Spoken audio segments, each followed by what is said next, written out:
Daily എത്ര സമയം പഠിച്ചാൽ ഫുൾ എ പ്ലസ് ഉറപ്പാക്കാം?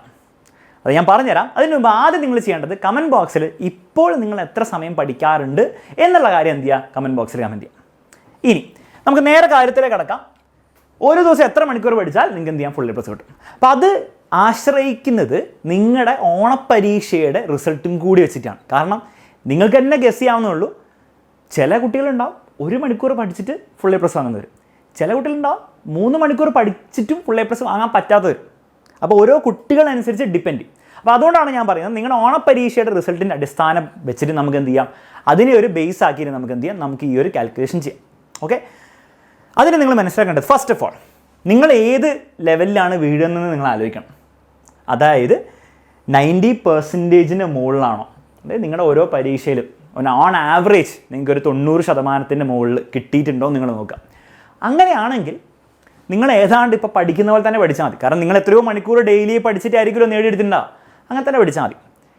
ഇനി നിങ്ങൾ ഡെയിലി പഠിക്കാണ്ടാണ് ഇത് നേടിയെടുത്തെങ്കിൽ നിങ്ങൾ ഡെയിലി പഠിച്ച് തുടങ്ങണം, അല്ലെങ്കിൽ പിന്നീട് അതൊരു ഡിസഡ്വാൻറ്റേജ് ആവും. ഓക്കെ, ഒരു പക്ഷേ ഓണപ്പരീക്ഷയിൽ 3-4 ചാപ്റ്ററൊക്കെ ഉണ്ടാവുള്ളൂ അല്ലേ ഓരോ സബ്ജക്റ്റിലും. അത് ചിലപ്പോൾ നിങ്ങൾക്ക് എന്താ ഡെയിലി പഠിക്കാണ്ട് നിങ്ങൾക്ക് ഭയങ്കര ബുദ്ധിയുള്ളതുകൊണ്ടോ അല്ലെങ്കിൽ നിങ്ങൾക്ക് അതിനുള്ള പഠിക്കാനുള്ള ഒരു കഴിവുള്ളതുകൊണ്ട് നിങ്ങൾ ചിലപ്പോൾ അവസാനം അടിച്ചുപൊളി പഠിച്ചിട്ടുണ്ടാവും. പക്ഷേ പബ്ലിക് എക്സാമൊക്കെ ആകുമ്പോഴത്തേക്കും നിങ്ങൾക്ക് കുറച്ച് ചാപ്റ്റേഴ്സ് അല്ല കുറേ ചാപ്റ്റേഴ്സ് ഉണ്ടാവും.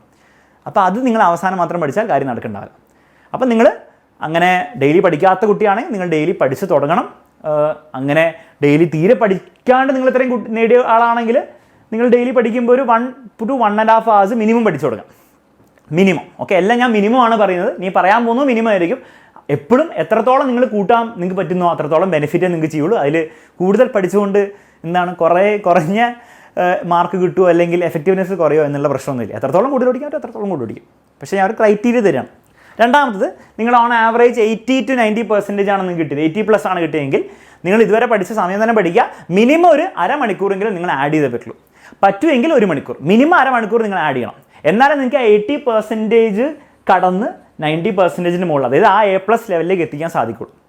ഇനി വേണം നിങ്ങൾക്ക് ഇങ്ങനെ ആലോചിക്കാം, നിങ്ങൾക്ക് ചില സബ്ജക്റ്റിൽ 90 ഒക്കെ കിട്ടി, A+ കിട്ടി, പക്ഷേ ചിലതിൽ 80-ൻ്റെ അവിടേക്ക് ഉള്ളൂ എങ്കിൽ ആ സബ്ജക്റ്റിന് കൂടുതൽ സമയം നിങ്ങൾ എന്ത് ചെയ്യുക, സ്പെൻഡ് ചെയ്യാൻ വേണ്ടി ശ്രമിക്കാം. അങ്ങനെ നിങ്ങൾക്ക് വേണം ചിന്തിക്കാം. 70 to 80% നിങ്ങളുടെ മാർക്ക് ഉള്ളൂ എങ്കിൽ നിങ്ങൾ പണ്ടത്തേനേക്കാളും എക്സ്ട്രാ അങ്ങനെയൊന്നല്ല ഞാൻ പറയാൻ പോകുന്നത്. നിങ്ങൾ മിനിമം 2 മണിക്കൂർ to 2.5 മണിക്കൂർ ഡെയിലി പഠിക്കാൻ റെഡിയാവാം. ഇനി അയ്യോ 2 മണിക്കൂർ എന്നൊക്കെ ചിന്തിക്കുന്നവർ ഇത് രാവിലത്തെ സമയം കൂടെ കൂട്ടിയിട്ടുണ്ട്. അപ്പോൾ രാവിലത്തെ സമയം നിങ്ങൾക്ക് യൂസ് ചെയ്യാം. വൈകുന്നേരം നിങ്ങൾക്ക് ഇഷ്ടംപോലെ സമയമുണ്ട്. 5 മണിക്ക് വീട്ടിൽ വരുന്ന കുട്ടിയെ സംബന്ധിച്ചിടത്തോളം 5 മണി മുതൽ 10 മണി വരെ 5 മണിക്കൂറുണ്ട്. അതിൽ 2 മണിക്കൂർ നിങ്ങൾ പഠനത്തിന് മാറ്റി വെച്ച് 3 മണിക്കൂർ നിങ്ങൾ എന്ത് വേണം ചെയ്തോ. അതുകൂടാതെ രാവിലെ നിങ്ങൾക്ക് സമയമുണ്ട്. അപ്പോൾ അത് സ്പ്രെഡ് ഔട്ട് ചെയ്യുകയാണെങ്കിൽ വൈകുന്നേരം നിങ്ങൾ 2 മണിക്കൂർ പഠിച്ചാലും കുഴപ്പമില്ല. വൈകുന്നേരം 1.5 മണിക്കൂറും രാവിലെ 1/2 മണിക്കൂറും പഠിച്ചാൽ 2 മണിക്കൂറായി.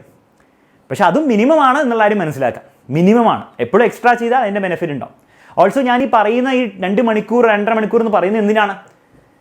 നിങ്ങൾ ഇവിടെ നിന്ന് നിങ്ങൾക്ക് 70% മാർക്കിൽ നിന്ന് നിങ്ങൾക്ക് ഇവിടേക്ക് എത്തിക്കണ്ടേ, നല്ല ഫുൾ A+ കിട്ടുള്ളൂ.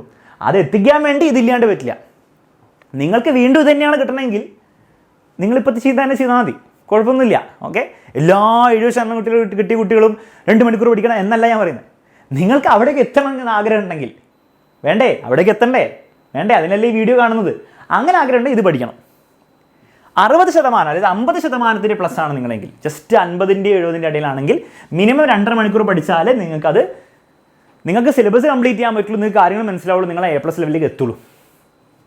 ഓക്കെ, അപ്പോൾ ഇതാണ് ബേസിക് ക്രൈറ്റീരിയ ആണ്. വളരെ സിമ്പിൾ ലോജിക്ക് വെച്ചിട്ടുണ്ടാക്കി. ഇതാണ് നിങ്ങൾക്ക് വേണം ആലോചിച്ചുണ്ടാക്കാം. പക്ഷേ നിങ്ങൾക്ക് ചിലപ്പോൾ അത് ആലോചിക്കാൻ നിങ്ങൾക്ക് ചിലപ്പോൾ അങ്ങനെ ഒരു ചിന്ത വന്നിട്ടുണ്ടാവില്ല. അപ്പോൾ ഈ ഒരു ലോജിക്ക് വെച്ചിട്ട് നിങ്ങൾ എന്ത് ചെയ്യുക, ഡെയിലി ഇനി പഠിച്ചു തുടങ്ങാം. ഓക്കെ, ഇതാണ് ഏറ്റവും ബേസിക് കാര്യം. ഇനി നിങ്ങൾ ഈ ഡെയിലി പഠിക്കുന്നതിലും നിങ്ങൾ കുറച്ച് കാര്യങ്ങൾ ശ്രദ്ധിക്കണം. വെറുതെ എല്ലാ ദിവസവും ഇങ്ങനെ പഠിച്ചുകൊണ്ടിരുന്നാൽ പോരാ, അതിനും ഒരു സ്ട്രാറ്റജി ഉണ്ട്. ഓക്കെ, അതായത് നിങ്ങളിപ്പോൾ ലെറ്റ്സ് സേ ഒരു എക്സാമ്പിൾ ഞാൻ തരാം. ലെറ്റ്സ് സേ ഒരു വൈകുന്നേരത്തെ ഒരു ദിവസത്തെ ടൈം ടേബിളാണ്. വൈകുന്നേരം 5 മണിക്ക് വരുന്നു, 6 മണി വരെ ഞാൻ ഇലക്ട്രോമാഗ്നറ്റിക് ഇൻഡസ്ട്രി ഒരു ചാപ്റ്റർ ഞാൻ പഠിക്കുന്നു. ഏതെങ്കിലും ചാപ്റ്റർ, ഇപ്പോൾ ചാപ്റ്ററിൻ്റെ പേരൊക്കെ ഞാൻ വെറുതെ എക്സാമ്പിൾ എടുത്താണ്. ഒരു ചാപ്റ്റർ പഠിക്കുന്നു നല്ല കാര്യം. എന്നിട്ട് 1 മണിക്കൂറായി. ഇനി ഞാൻ 1 മണിക്കൂർ കൂടി അടുത്ത ചാപ്റ്റർ വേറെ എന്തെങ്കിലും പഠിക്കുമോ? ഇല്ല. എല്ലാ ദിവസവും നിങ്ങൾ ഇങ്ങനെ പഠിച്ചുകൊണ്ടിരുന്നാൽ ഈ പഠിച്ച കാര്യങ്ങൾ മറന്നുപോലെ. അപ്പോൾ അതിനെന്ത് ചെയ്യും? റിവിഷൻ. അവിടെയാണ് റിവിഷൻ്റെ ഇമ്പോർട്ടൻസ് വരുന്നത്. അതായത് നിങ്ങൾ ഇതിന് മുൻപ് പഠിച്ച ചാപ്റ്റേഴ്സ് നിങ്ങൾ റിവൈസും കൂടി ചെയ്തുകൊണ്ടിരിക്കണം. അല്ലെങ്കിൽ ഏതൊരാൾക്കും മറന്നു പോവും, അതിലൊരു സംശയമില്ല. ഓക്കെ. ഓൾസോ എങ്ങനെ മറന്നു പോകാതെ പഠിക്കാമെന്നുള്ള ഒരു വീഡിയോ ഞാൻ ചെയ്തിട്ടുണ്ട്, അത് ഡിസ്ക്രിപ്ഷനിൽ ലിങ്ക് കൊടുത്തിട്ടുണ്ട്, അത് നിങ്ങൾ എന്തായാലും കാണാം. എങ്ങനെ എഫക്റ്റീവ്ലി റിവൈസ് ചെയ്യണം, ഏറ്റവും എഫക്റ്റീവ്ലി ഓർത്ത് വെക്കുക എന്നുള്ള കാര്യം ഞാൻ കമൻറ്റ് ബോക്സിൽ കൊടുത്തിട്ടുണ്ട്, ഡിസ്ക്രിപ്ഷനിൽ കൊടുത്തിട്ടുണ്ട്, അത് കാണാം. ഓക്കെ. അപ്പോൾ റിവിഷനാണ് അടുത്ത ഒരു സമയം. അപ്പോൾ നിങ്ങൾ 2 മണിക്കൂർ പഠിക്കുകയാണെങ്കിൽ 1 മണിക്കൂർ നിങ്ങൾ പഠിക്കാനും 1 മണിക്കൂർ റിവൈസ് ചെയ്യാനും വേണ്ടി ഉപയോഗിക്കുക പഠിച്ച കാര്യങ്ങൾ. ഓക്കെ. റിവൈസ് ചെയ്യുമ്പോൾ ഒരു കാര്യം ഇപ്പോൾ ശ്രദ്ധിക്കേണ്ടത്, ഞാൻ മറ്റേ വീഡിയോയിലും പറയുന്നുണ്ട്, നിങ്ങൾ എന്ത് ചെയ്യരുത്, വീണ്ടും ആ ബുക്ക് എടുത്ത് വീണ്ടും വായിച്ചുകൊണ്ടിരിക്കരുത്. നിങ്ങൾ ആ ബുക്ക് എടുത്തിട്ട് പൊത്തി പിടിക്കുക, എന്നിട്ട് എന്തായിരുന്നു ആ കാര്യത്തിൽ അതിൻ്റെ ആ ഹെഡിങ്ങിൻ്റെ ഇടയിൽ എന്ന് ഓർത്തെടുക്കാൻ ശ്രമിക്കുക. എന്നിട്ട് ഓർത്തെടുത്തിട്ട് നോക്കുക, ഇന്ന കാര്യങ്ങൾ ഞാൻ മിസ് ഔട്ട് ചെയ്തിട്ടുണ്ട്, അപ്പോൾ ഞാൻ പഠിച്ചെടുക്കണം. മാത്സിലാണെങ്കിൽ ക്വസ്റ്റ്യൻസ് ചെയ്യുക, ആൻസർ നോക്കി പഠിക്കരുത്, ക്വസ്റ്റ്യൻസ് ചെയ്യുക, എന്നിട്ട് തെറ്റുമ്പം പഠിക്കുക, ഇതായിരുന്നു സംഭവം, അങ്ങനെ ആ രീതി പഠിക്കണം. ഓക്കെ. പിന്നെ രാവിലെയും കുറച്ച് സമയം, അതിൽ രാവിലെ കൂടുതലും പഠിക്കാനായിരിക്കും നല്ലത്. പക്ഷേ ചിലവർക്ക് റിവൈസ് ചെയ്യാനാണ് നല്ലത് നിങ്ങൾക്ക് തോന്നുകയാണെങ്കിൽ, രാവിലെ പഠിക്കാനൊന്നും നടക്കില്ല സാർ, ഭയങ്കര ഉഴപ്പാണ്, അപ്പോൾ റിവൈസ് ചെയ്യുന്നതാണ് നല്ലതെന്ന് തോന്നുകയാണെങ്കിൽ അങ്ങനെ ചെയ്യാം. ചിലർക്ക് നേരെ തിരിച്ചായിരിക്കും, രാവിലെ വീണ്ടും പഠിച്ചാലും വീണ്ടും പഠിക്കാൻ രാവിലെ ഒന്നും മുടില്ല, പുതിയ എന്തെങ്കിലും പഠിക്കുകയാണെങ്കിൽ ഉണർന്നിരിക്കുള്ളൂ എന്ന് തോന്നുകയാണെങ്കിൽ നിങ്ങൾക്ക് എന്ത് ചെയ്യാം, പുതിയ പഠിക്കാം. പക്ഷേ രാവിലെ പഠിക്കാൻ കുറച്ച് സമയമെങ്കിലും പഠിക്കാൻ വേണ്ടിയിട്ടൊരു ശീലം ഉണ്ടാക്കിയെടുക്കുക. അപ്പോൾ ആ രീതിയിൽ, അതായത് പഠിക്കുക പ്ലസ് റിവൈസ് ചെയ്യുക എന്നുള്ള രീതിയിൽ നിങ്ങളുടെ ടൈം ടേബിൾ ഡിവൈഡ് ചെയ്യണം. പഠിക്കുക മാത്രവും റിവൈസ് മാത്രമല്ല, രണ്ടും കൂടി ഒരു കോമ്പിനേഷൻ ആയിട്ട് വരണം. അപ്പോൾ ബോറടിക്കുകയില്ല, മാത്രമല്ല എഫക്റ്റീവ് ആവും പഠനം. അപ്പോൾ ഇത്രയേ ഉള്ളൂ പഠിക്കേണ്ടത് എങ്ങനെയാണ്, എത്ര മണിക്കൂർ പഠിക്കണമെന്ന്. അപ്പോൾ ഞാൻ പറഞ്ഞതുപോലെ ഒരൊറ്റ സിംഗിൾ നമ്പർ എനിക്ക് പറയാൻ സാധിക്കില്ല. ഓരോ ആൾക്കാരുടെ ലെവൽ അനുസരിച്ചും അവരുടെ കഴിവനുസരിച്ചും നമുക്ക് എന്തേ പറയാൻ സാധിക്കുള്ളൂ. പക്ഷേ എനിവേ, നിങ്ങൾ എന്ത് ബുദ്ധിയുള്ള ആളാണെങ്കിലും നിങ്ങളൊരു 1 മണിക്കൂറൊക്കെ മിനിമം പഠിച്ചാലേ, ഡെയിലി പഠിച്ചാലേ അവസാനം പബ്ലിക് എക്സാം ആകുമ്പോഴേ അത് നടക്കുകയുള്ളൂ. പിന്നെ മറ്റൊരു കാര്യം, നിങ്ങൾക്ക് തോന്നുകയാണ് സാർ എനിക്ക് പഠിക്കാനുള്ള കഴിവൊന്നുമില്ല, എനിക്ക് ഫുൾ A+ ഒന്നും കിട്ടാനുള്ള കഴിവൊന്നുമില്ല എന്ന് നിങ്ങൾ വിശ്വസിക്കുകയാണെങ്കിൽ നിങ്ങൾക്ക് തെറ്റി. നിങ്ങൾക്ക് 1 മണിക്കൂറിലോ 1.5 മണിക്കൂറിലോ അത് നേടിയെടുക്കാനുള്ള കഴിവുണ്ടാവില്ല. പക്ഷേ നിങ്ങൾ ചിലപ്പോൾ 2 മണിക്കൂറിലോ 2.5 മണിക്കൂറോ ഡെയിലി പഠിക്കുന്ന ആളായി മാറിയാൽ നിങ്ങൾക്ക് അത് നേടിയെടുക്കാനുള്ള കഴിവ് വരും. അത്രയേ ഉള്ളൂ സംഭവം. ഓക്കെ.